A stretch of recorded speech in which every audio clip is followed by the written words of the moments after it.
on 3, 2, 1. Hi, I'm Jim Stagnito, Director of Engineering for WNYC AM and FM in New York. Not many people get to see what actually goes on at the FM transmitter site. So why not come in and take a look? You're on the 79th floor of the Empire State Building, and WNYC FM has both their analog and digital transmitters here.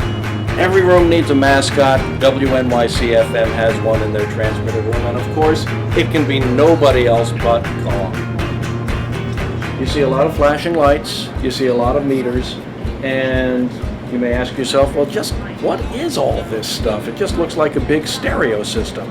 It's a little bit more than that. Think about it. The radio station is in one location.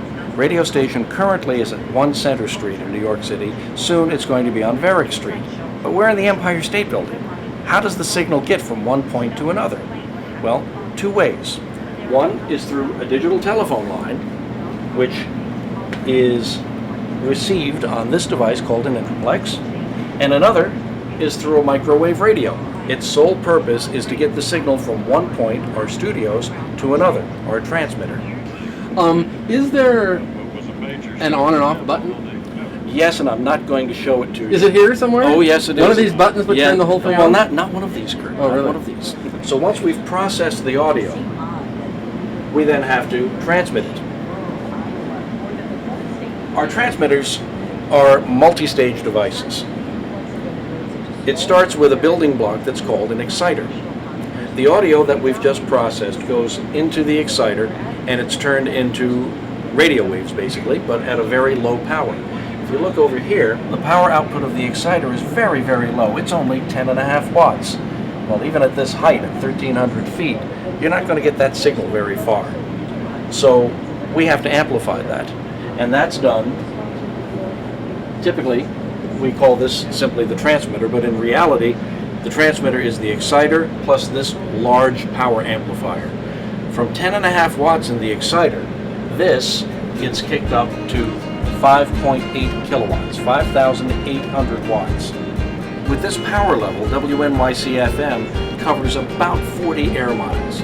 So you'd be able to pick up WNYC, say from Empire State Building in Midtown Manhattan, all the way down to Toms River, New Jersey, down by the Jersey Shore. This is, I mean, for being the head end of a big important radio station, not that much stuff. Not that impressive, is it? Not to the layman.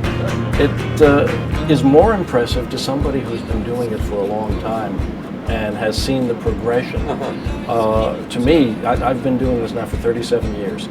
And for me to look at this and realize exactly what's happening, it's amazing.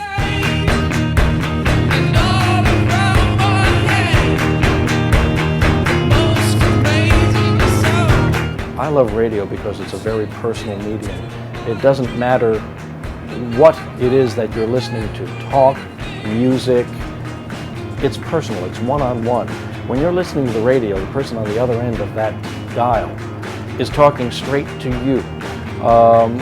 I don't think there's any other medium that competes. Radio was the thing that got your juices flowing. Absolutely. Television, yeah, of course, I admit I was a idiot. But there was something about radio. The pictures were better.